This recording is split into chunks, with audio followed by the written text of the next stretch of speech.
All right, and who do we have at Tetrian Capital there?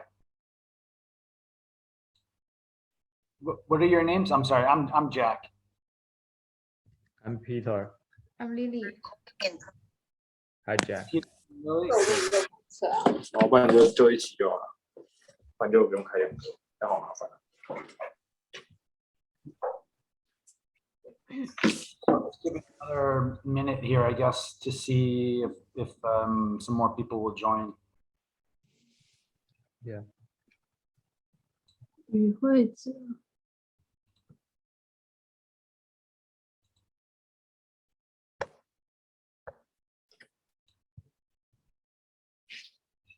哦，有的。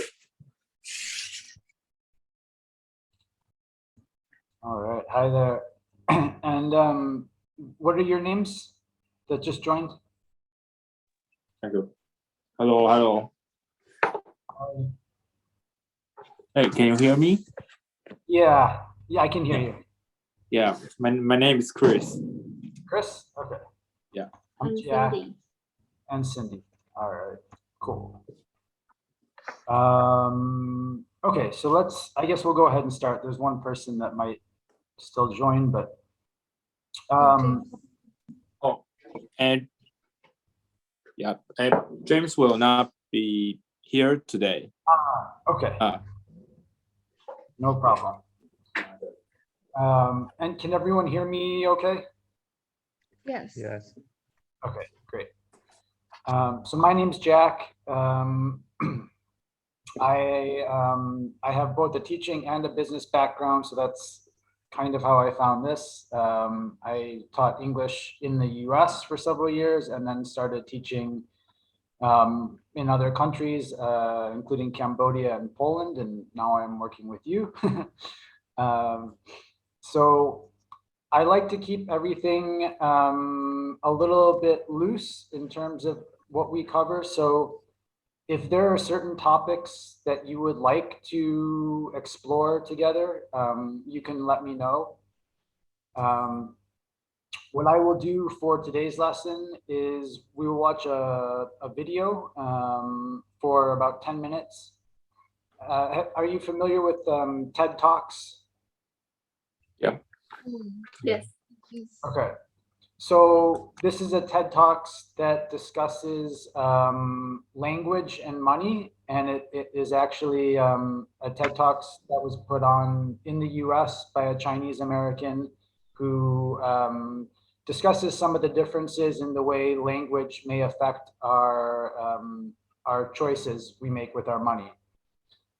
So I thought it would be relevant, and from there we can discuss some vocabulary words that he will use that may be new to you, as well as some of the ideas that he presents. But feel free to make any kind of notes during the video. If there are words you do not understand, I can help you understand after the video. And if anything does not make sense, feel free to ask. After the video, we will do some of the vocabulary, but I also want to just have a lot of discussion. So everyone has a chance to practice speaking. And so if there are any things you'd like to discuss from the video, if it makes you think a certain way, or there's things you want to share, that would be great. Yesterday we had a little bit of trouble with the video lagging, so I'm hoping that will not happen today. I'm going to try doing this a little bit differently, because yesterday I used my media player, and today I will just play it directly from the website. Let me go ahead and make this full screen. Is my browser showing on everyone's screen? Yes. Yes. Okay, great. So let me make sure we have, I'm going to put the English subtitles on. So it will be English, but it will hopefully help you understand. If there's a word you hear, but you are not sure what he is saying, this should help. All right, so we'll go ahead and I'll start the video, and then we can go from there. And is the audio okay? So the global economic financial crisis has reignited public interest in something that's actually one of the oldest questions in economics, dating back to at least before Adam Smith.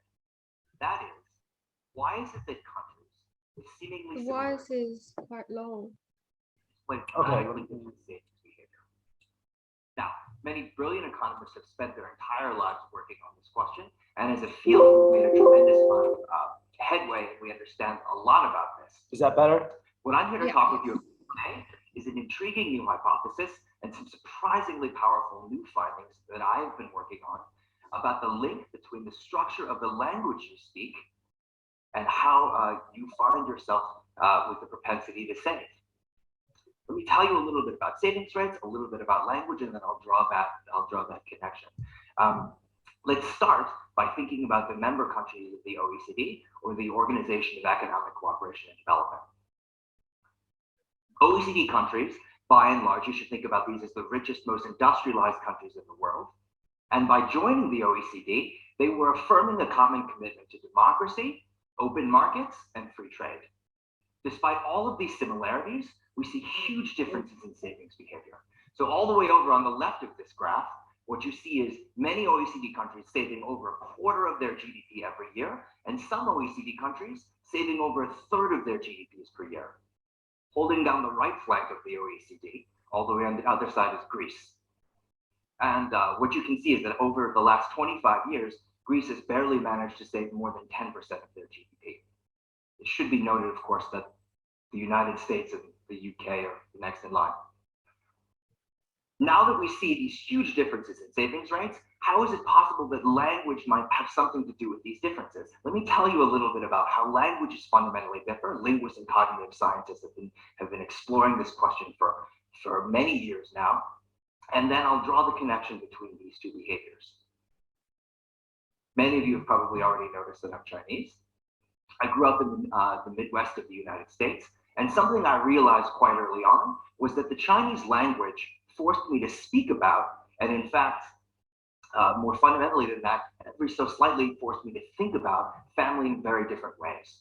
Now, how might that be? Let me give you an example. Suppose I were talking with you and I was introducing you to my uncle. You understood exactly what I just said in English. If we were speaking Mandarin Chinese with each other, though, I wouldn't have that luxury, right? I wouldn't have been able to convey so little information. What my language would have forced me to do, instead of just telling you this is my uncle, is to tell you a tremendous amount of additional information.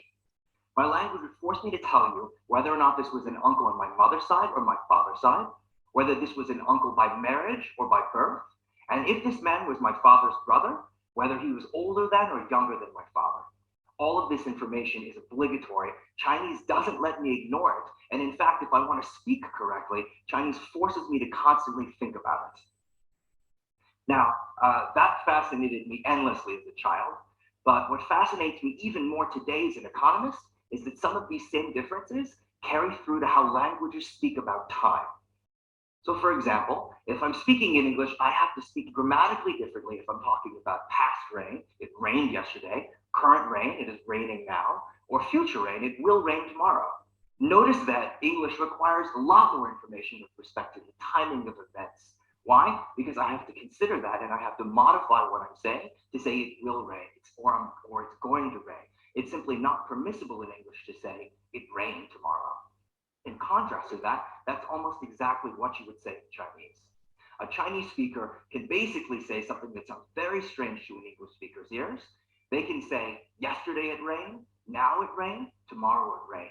In some deep sense, Chinese doesn't divide up the time spectrum in the same way that English forces us to constantly do in order to speak correctly. Is this difference in languages only between very, very distantly related languages like English and Chinese? Actually, no. So many of you know in this room that English is a Germanic language. What you may not have realized is that English is actually an outlier. It is the only Germanic language that requires this. For example, most other Germanic language speakers feel completely comfortable talking about rain tomorrow by saying morgen regnet es. Quite literally to an English ear, it rained tomorrow. This led me to as a behavioral economist to an intriguing hypothesis. Could how you speak about time, could how your language forces you to think about time affect your propensity to behave across time? You speak English, a futured language, and what that means is that every time you discuss the future or any kind of a future event, grammatically you're forced to cleave that from the present and treat it as if it's something viscerally different. Now, suppose that that visceral difference makes you subtly disassociate the future from the present every time you speak. If that's true, and it makes the future feel like something more distant and more different from the present, that's going to make it harder to save. If, on the other hand, you speak a futureless language, the present and the future, you speak about them identically. If that subtly nudges you to feel about them identically, that's going to make it easier to save. Now, this is a fanciful theory. You know, I'm a professor, I get paid to have fanciful theories. But how would you actually go about testing such a theory? Well, what I did with Ed was to access the linguistics literature. And interestingly enough, there are pockets of futureless language speakers situated all over the world. This is a pocket of futureless language speakers in Northern Europe. Interestingly enough, when you start to crack the data, these pockets of futureless language speakers all around the world turn out to be, by and large, some of the world's best savers.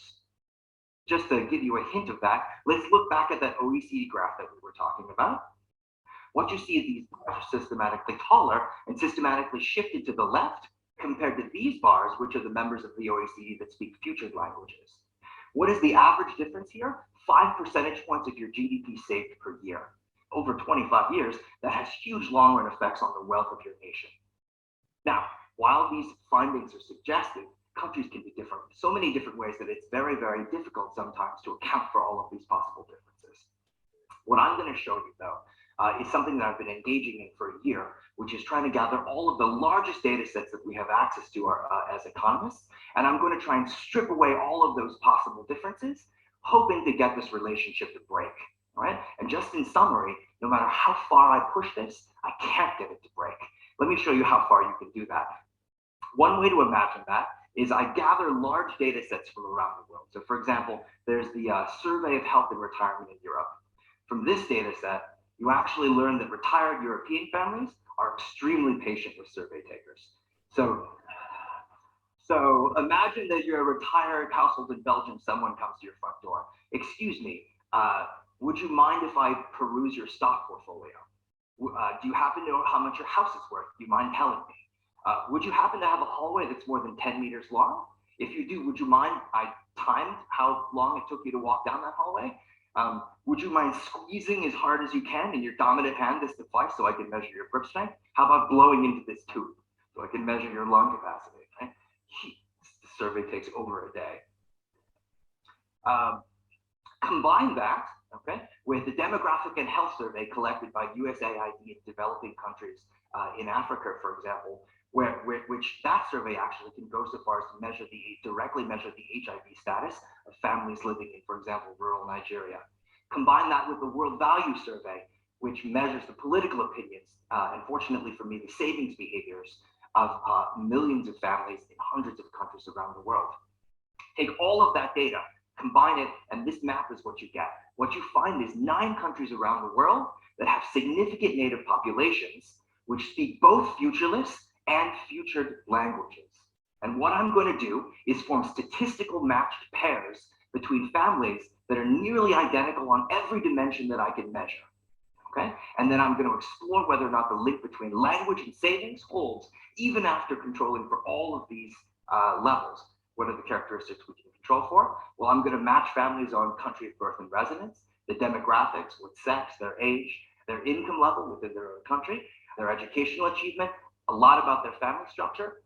It turns out there are 6 different ways to be married in Europe. And most granularly, I break them down by religion, where there are 72 categories of religions at the moment, so an extreme level of granularity. There are 1.4 billion different ways that a family can find itself. Okay, now, effectively, everything I'm going to tell you from now on is only comparing these basically nearly identical families. It's getting as close as possible to the thought experiment of finding 2 families, both of whom live in Brussels, right, who are identical on every single one of these dimensions, but one of whom speaks Flemish and one of whom speaks French. or two families that live in a rural district in Nigeria, one of whom speaks Hausa and one of whom speaks Igbo. Now, even after all of this granular level of control, do futureless language speakers seem to save more? Yes. Futureless language speakers, even after this level of control, are 30% more likely to report having saved in any given year. Does this have cumulative effects? Yes. By the time they retire, futureless language speakers holding constant their income are going to retire with 25% more in savings. Can we push this data even further? Yes, because I just told you we actually collect a lot of health data as economists. Now, how can we think about health behaviors to think about savings? Well, think about smoking, for example. Smoking is in some deep sense negative savings, right? If savings is current pain in exchange for future pleasure, smoking is just the opposite. It's current pleasure in exchange for future pain.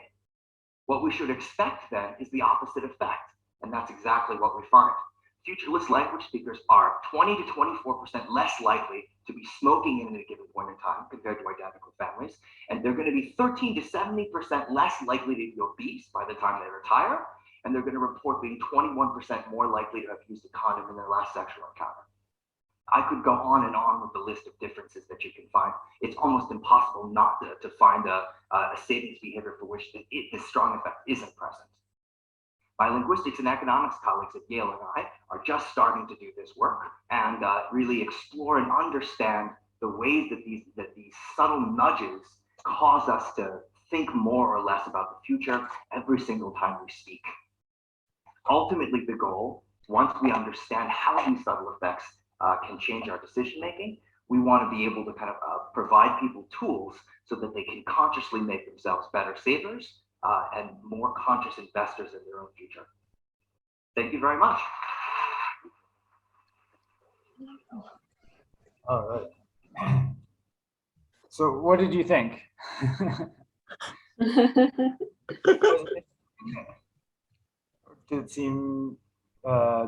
Was it interesting? Did it seem silly, or what did you think of it? The topic seems interesting, but the speaker speaks very fast. Yeah, he does. Even I think so. I think it is because with TED Talks, you only have a little bit of time to talk, and so he is trying to say everything very quickly. Did the subtitles help at all, though, to have the English written below? Or was that also very fast? I think the subtitles helps, but it's also very fast. Yeah, I will try to choose a video where they speak a little more slowly next time. Thank you. So I made a note of several words that I thought maybe were not understood, so that we could discuss those. But I guess before we get to my list, did anyone pick any words that were particularly?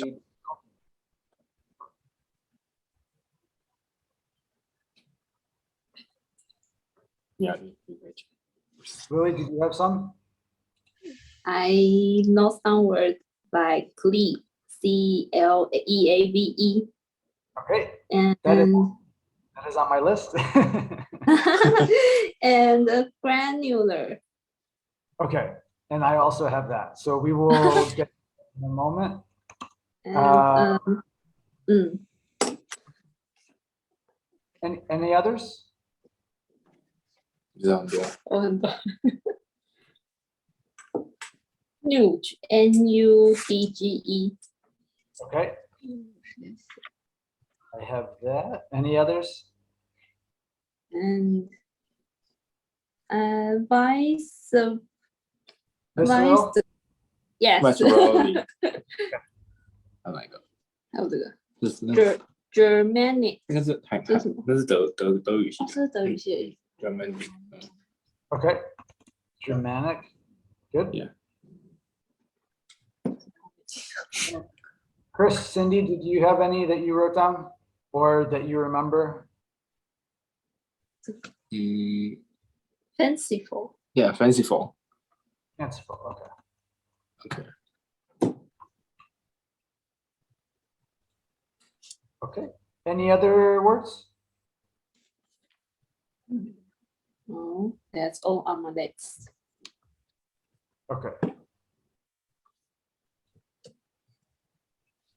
All right. All right. So we'll start in on these words then. Let me, I just have this in a Word document, but let me share that and we'll fill it in as we go.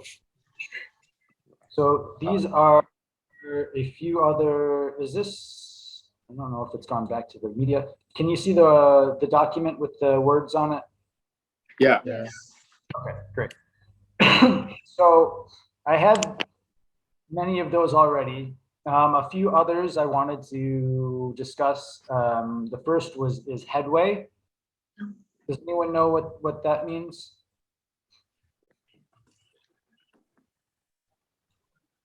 Or can you maybe make it? 不会。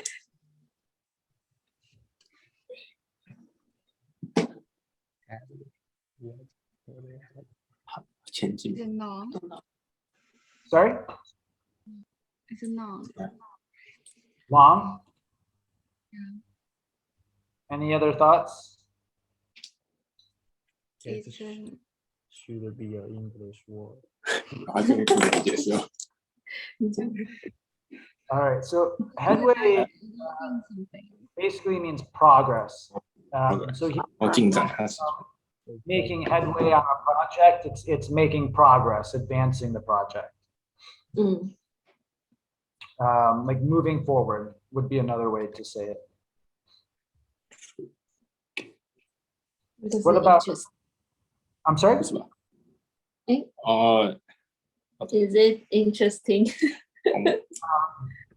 Yes. So intriguing means interesting. It can also, intrigue can also, I do not wish to confuse you, but just to share, you may also hear intrigue as a noun. And when it is used as a noun, it usually means something closer to mystery. So you might say that a movie has a lot of intrigue. It usually means there is a lot of mystery in the movie. 哦， So it is just a little different. I just want to point that out. When you use it as a verb, or I'm sorry, as an adjective here, though, if you describe something as intriguing, that more closely means interesting. Does that make sense? Yeah. Yes. Okay, great.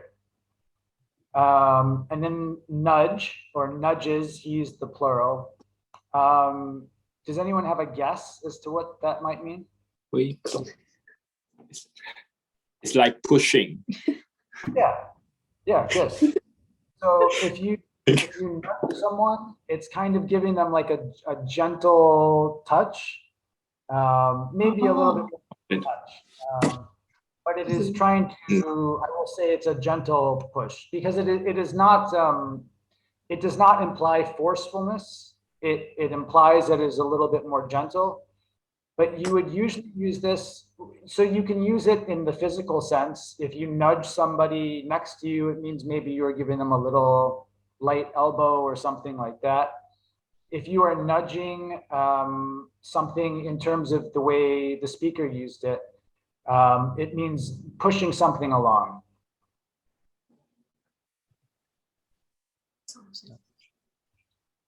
Is How a, about, sorry, go ahead. so is a noun. So I'm sorry? Verb. It's a verb or noun. Nudge would be a verb. So it is the action of pushing. Okay. You could also say, you could use it as a noun. It was used in the video as a verb. 这样子 If you use it as a noun, you could say you gave somebody a nudge. And in that sense, it would be a noun, but it would have the same meaning. It would be giving somebody a gentle push. It would just, it would not be functioning as a verb in that sentence though. So it can Okay. take forms, but the meaning does not really change. So it's actually, I mean, it doesn't have the S in it.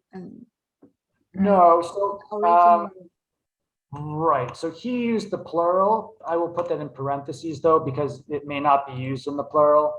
If you, so nudge, I'll try to separate this. So nudge could be either a noun or a verb. If you said nudges, that would only be a verb in that case, unless it would be a very, very, very rare situation. So I don't want to confuse you. Don't worry about this. In a very rare case, if you were saying you gave somebody more than one nudge, you could say you gave them nudges, in which case it would be a plural noun, but you will almost never hear that. So don't worry about that. Okay. All right, good. How about crisis?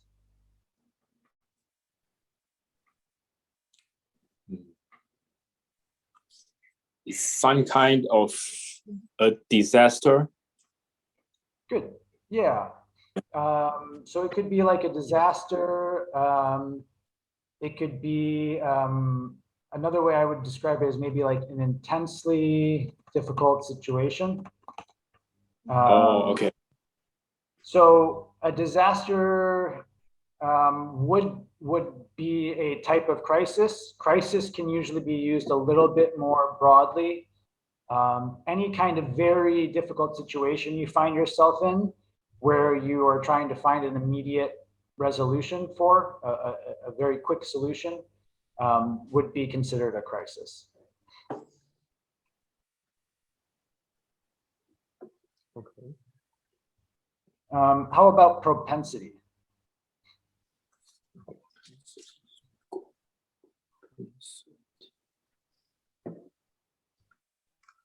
Happy. I don't remember where it's appeared in the video. I don't for sure either. I will make notes of this maybe. I believe it was, whoa, we got very lucky. Okay, there it is.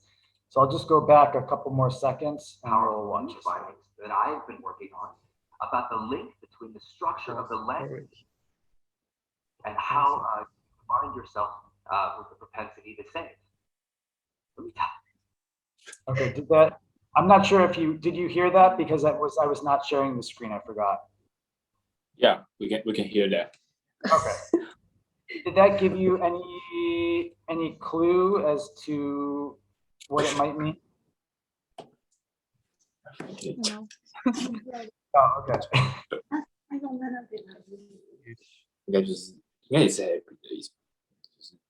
So he was talking, right, in general about how likely somebody is to save. That was kind of one of the bigger topics. So that's all propensity means. It's a fancier word to say likelihood, or did I misspell that? Or like a tendency. So if you have a propensity towards doing something, you are likely to do it. It is something you feel maybe drawn to out of habit or something that you usually do. Does that make sense? Yes, thank you. Yeah. Okay. Yeah. All right. So visceral, this is a more difficult word. You don't hear it too often in casual conversation. It's almost unlikely, but in a more formal setting, such as like the TED Talks, you may hear it. But can anyone guess at what it might mean? Could you please give us a sentence, maybe? Sure. So I think the way he used it, I'm gonna just see if I can get really lucky at picking a place again in the video. Okay. So the way he used it was to say it is at a visceral level that language makes us think about things differently. Visceral level.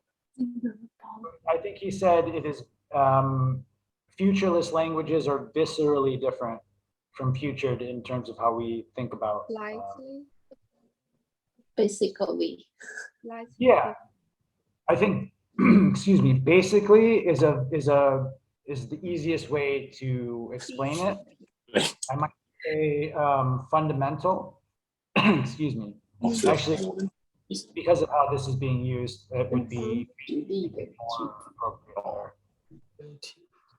Or core. So something that is really fundamental or central to something.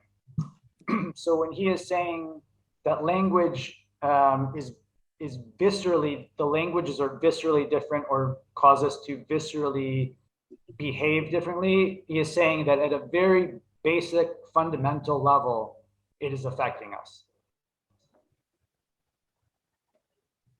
Does that make sense? Yes. Yes. Yes. Great.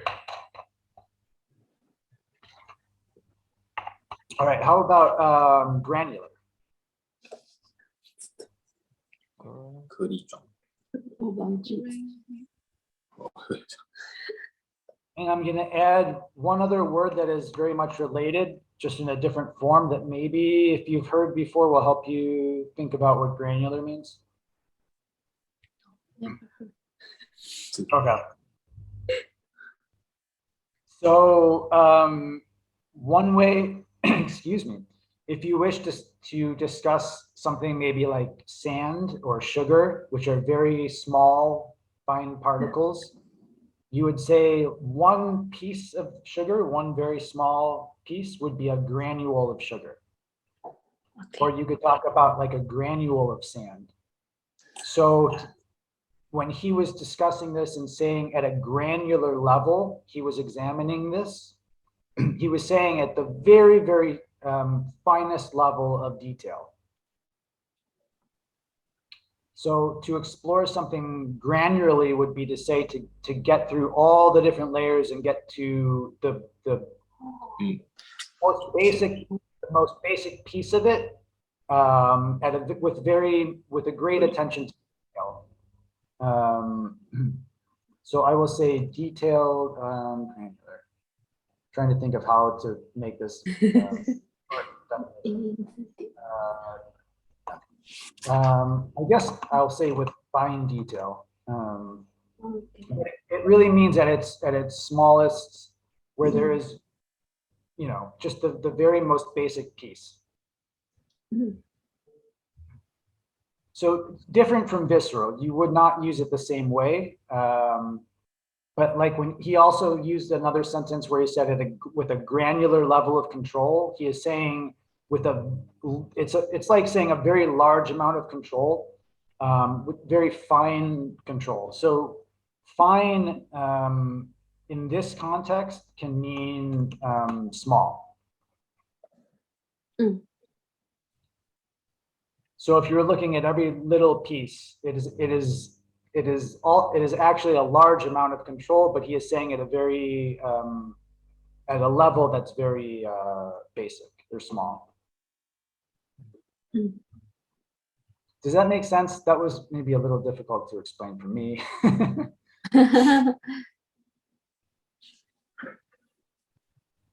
Were there any other questions on granular? No? Okay. All right, so how about cleave?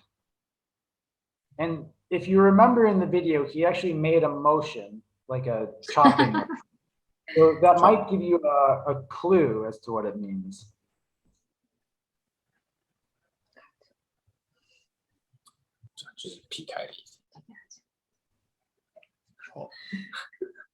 What do you think? Any guesses? We think it's chopping. Just yeah, basically. So we can say chopping or cut. Okay. So there is actually a tool called a cleaver in English that maybe like a butcher would use this. So somebody who cuts meat, right? It is a very large blade that you would use to chop things up. So when he is using it in this context, he was talking about making a division or cutting between two things. So he was saying it cleaves between the present tense and the future tense in language. He is saying it is creating it is cutting between those and making the separation. 经常名词当动词。 So I will actually add, I get, geez. So yeah, making a separation can be another way of thinking about it.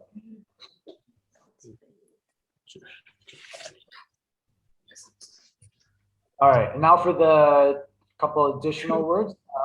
So Germanic. Can anyone guess what that would mean? Like language like Germany. German. Yeah, so anytime, well, maybe not anytime, but a lot of times in English, if you find this suffix, it is saying it is like something, or it is describing a way of being that relates to the core part of the word. So in this case, the core part of the word is just German, and then you're saying Germanic. It is pronounced a little different. You're not saying Germanic, so it is pronounced Germanic, but it is basically just saying Germanic, so like German, or relating to Germany or German. So a Germanic language, which is the context that he used it, is a language basically derived from Germany. In this case, he is talking about any language that is kind of come out of this region. So a lot of times he used it a little differently than many would. A lot of times we say these are Latin-based languages. In English, when we are taught foreign languages such as French or Spanish or German, we think of them as Latin-based. So it was a little unusual to hear him say that, but just so you understand what that means, it basically just means it's relating to Germany, or has a base in German or Germany. Does that make sense? Yes. Yes. Great. And fanciful. Any guesses? Let's see if I can just jump. I'm wondering if I can find in the video. Fancy.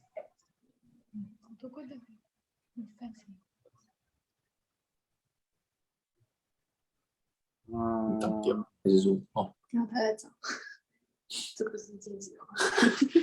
Not finding it. Any guesses what fanciful means?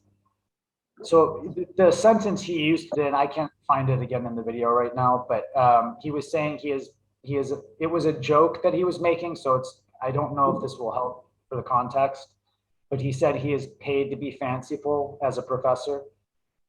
That probably will not help you because he was making an ironic joke, but Does he just mean that he got lots of money when he was a no. So it's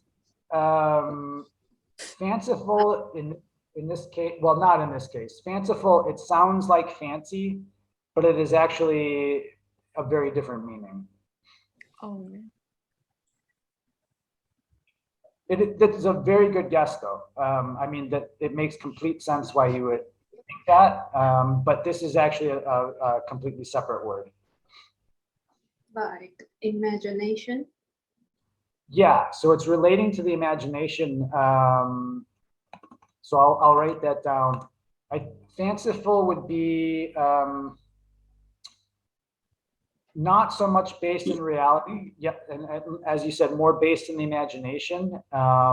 So fanciful would be maybe more idealistic or something having to do with imagination or ideas, and not so much reality or what is right in front of you. So he was basically saying, they pay me to be fanciful as a professor. He was saying, I get paid to come up with new crazy ideas. That's basically what he was saying. Does that make sense? yes. yes. Yes. Great. Yes. So any other words that we might want to cover before moving on? 我有 Okay. So I'm going to stop the screen share. So for the rest of the class, I thought we could just discuss, so we can practice speaking a bit more, some of the ideas that were presented in the video. So I guess one of the things we talked about in the last class, in a different class with this video was, if you believe to be true what he is saying, if you have noticed maybe in your own lives that language plays a role in how you think about things, or maybe with money, if you are more likely to save, do you think, than maybe people from other cultures? I would this can be very open. Feel free to share your thoughts and ideas. This is just so we can speak together. So someone can start. I will choose someone.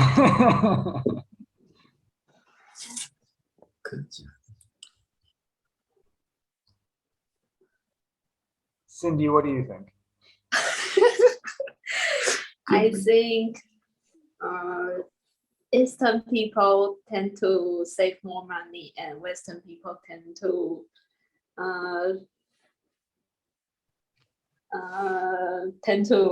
Spend.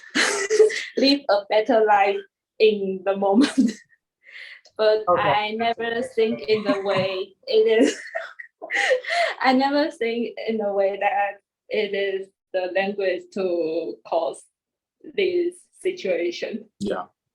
Don't I worry. think it's an interesting topic. You will not offend me. I think so. I will share my view very quickly, and maybe that will help this be more open. I think in the US, there is actually a very big problem with the relationship many people have with money, because as Cindy said very nicely, people tend to focus a little bit more on current pleasure versus future pain, right? Like he said in the video. So there are people that use credit a lot. So they are borrowing money to buy things. They borrow money to buy a car. They borrow money to buy a house. They borrow money, they use credit cards, right? Which is also borrowed money. So they are borrowing money even just to go buy something at the store, or clothing, or anything really. It is a very big part, I think, of American culture to do that. And I could go deeper into that and discuss other parts of the culture, but I will not do that. I think there is a bit too much focus, though, on trying to appear that you have many nice things and using money that is not even yours to buy that today, rather than save to earn that.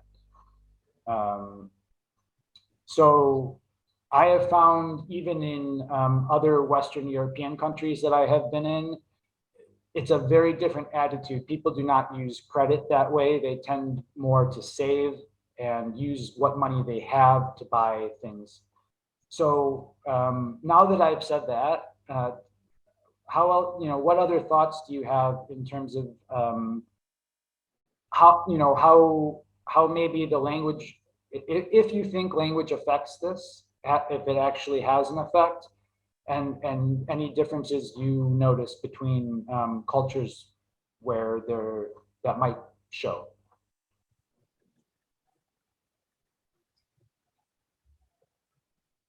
I've just come out another thought, like Okay. in our book, that all people often say you have to live unhappy, like you have to live, you have to work hard to make a better life when you are old. Sure. I think it's very strange. Why should I live unhappy to live a better life when I'm old? I can understand that. Do you agree though, or do you disagree? How do you tend to try to build, excuse me, more for the present, or do you also think more for the future? I think if I choose to live in Taiwan, I have to work hard now Okay. to have a better day life. Okay. Actually, like Chris, what about you? What do you think? 为什么你觉得文化跟语言有没有在其他方面显现？ I think that culture might be some relationship to their savings, but I think language may not have much influence on savings. Okay.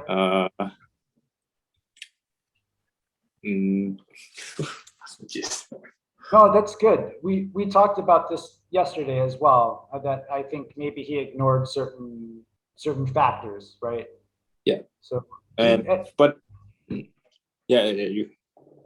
But I think his research have many reasons to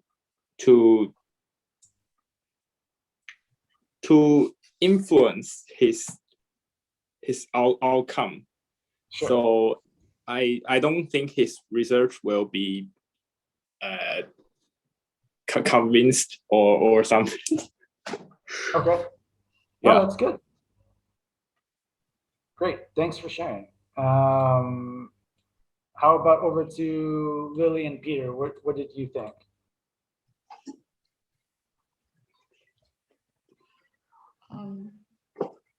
I just I noticed that the speaker separate the countries by the futureless languages and the future language. I do think language can affect how people think about things, but I am not sure what the method he used to separate is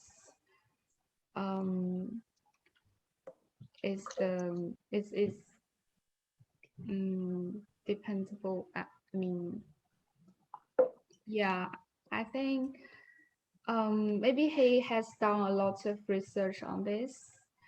I can see he went to lots of country and collected lots of surveys. Yeah, but maybe I need to read more on his research to make sure his conclusion is right. Yeah. Yeah, and I think that's good with any research. Before making your own decision, it's good to try to explore other thoughts and possibilities. Yeah, So, and sorry, please continue. No, please go ahead.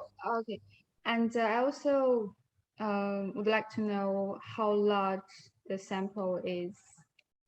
That's good too. Yeah. Yeah, that it may matter.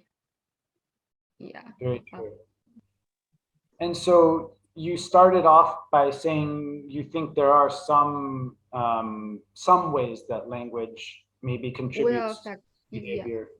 So what would Yes. be an example that you believe would be true?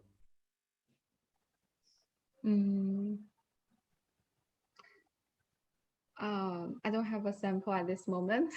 Okay, that's okay. Yeah, but I remembered previously I've watched the video or that's a newborn baby from American and from China when they at the first several days their behavior almost the same, but after several weeks be influenced by the environment, their parents, their language, and they started to be different in their some brain signals like this. Sure. That's really interesting. Okay. Yes. And Peter, what about you? What thoughts did you have from the video? Yes. I agree. The speaker say the futureless language will affect our saving behavior, Okay. but I think he may ignore some other cause, Sure. like the culture. For example, the culture of East Asia, we may save a lot, and we may not tend to borrow money to be happy now. Yeah. Okay. Yeah, because we we may from the same culture, like 儒家文化. I also think maybe the temperature will affect our saving. Ah, interesting. Yeah, it cannot be too cold and too hot. Okay. Yeah. And so, oh, go ahead, please. Yeah, I found some island country where maybe will tend to borrow money and will have less saving, like America, like UK, like Australia. I think maybe because they are an island, their life will be more easy. Then the other country, maybe another country will attack the country, and they will have a concept. Maybe dangerous will happen, and they will saving more currently. But except the Japan. Okay. Yeah.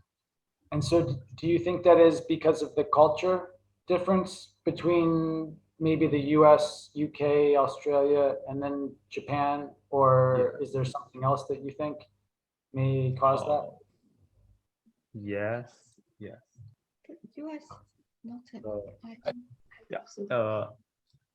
Yeah, US is not an island, but in the history, it's like an island, and just only some a little people live in Ireland, and no war in the US, and people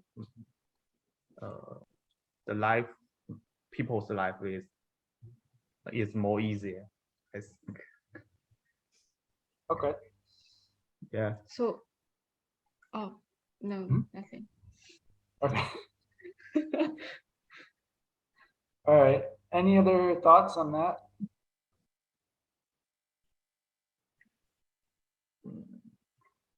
So we've only got about 5 minutes left. So I guess I'll try to think of maybe just one more easy, like a quick question we can discuss. Do you, well, I guess, so what languages do you speak? Is it mostly Mandarin Chinese, or is it a different version of Chinese, or do you speak any other languages besides Chinese and English? Just curious as to what languages you've learned, and so how that may impact thinking or noticing differences in cultures.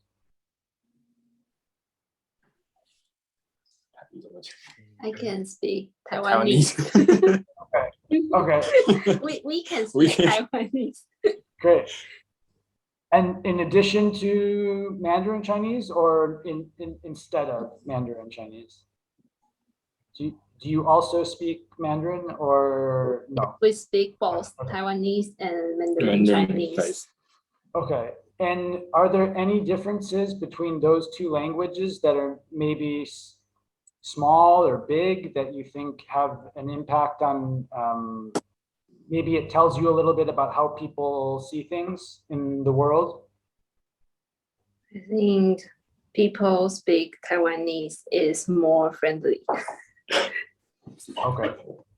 sorry. Because Taiwanese is an old language.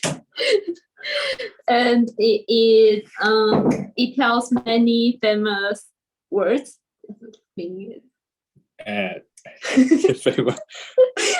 It tells many old story. So like teach people to be friendly. Okay. So and so some of these words do not appear in Mandarin. They're unique to Taiwanese, or they're used differently. They are totally different language, I think. Okay, interesting. All right. What about Peter and Lily? Did you have any, or Chris, if you have something you want to add, please go ahead. Yeah, but I think the Mandarin Chinese can't convey some meaning than the Taiwanese. Okay. It's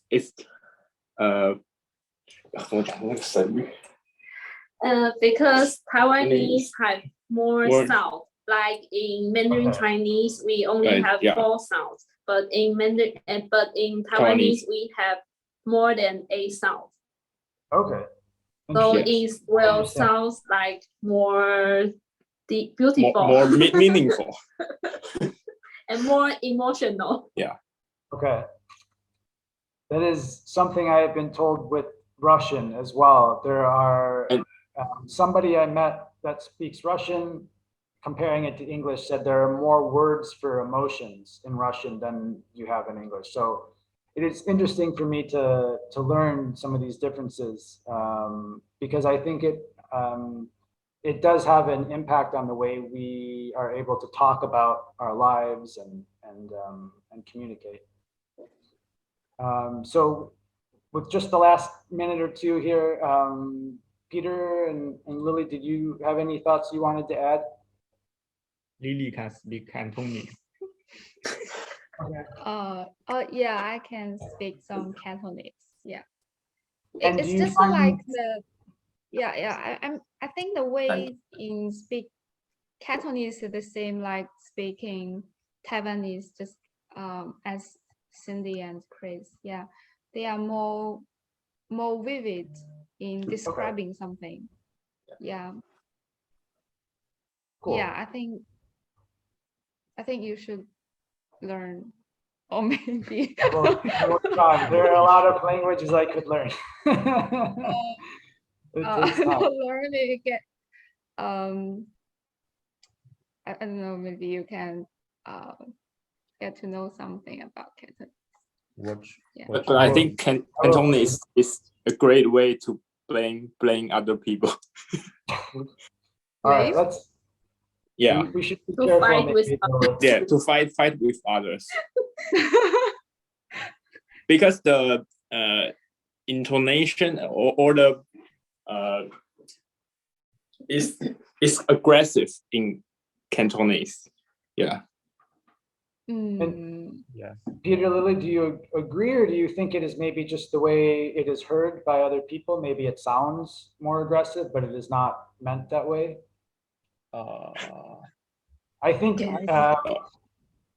another example I can use just to better explain. There are many Eastern European languages. When you hear people talking, it sounds like they're screaming at each other and going crazy, but they're actually having a very loving conversation. And to them, that is completely normal. It is how they express themselves. So I don't know, Peter and Lily, if you had anything you wanted to add, and then we'll have to wrap up for today. Yeah, I have something. My local friend in Hong Kong said that 出口是广东话的精髓是怎么说英语？ The dirty word. Thank you, we should not. Yeah. Yeah, because we watch a First lot word. of Cantonese movie and Okay. we learn a lot of Cantonese from this movie and Okay. very It is. Yes, I yes. sometimes, yeah, I think there are many English speaking movies where you need to be careful what you are learning because some of it is not so nice. Well, all right. So we are out of time for today. Any questions or comments or anything before the next lesson? No. Everything good? I think the voice can be louder and maybe Okay. my ear No, it's some- okay. Yeah. I will try to see if there's something I can do with the volume in Zoom. Yeah. I'm sorry if that was a little bit quiet for anyone. Yeah, thank you. Okay. Anything else? No. Okay. Yeah. Great. Well, thank you everyone for joining today, and I will see you all again on Friday. Correct? Friday. Okay. All Thank you. Thank you. Sounds good. All right. Thank you, Thank you. Jack. Take care. Thank you, Jack. Bye bye. Yeah. Bye bye. Thank you. Bye. Bye bye. Yeah.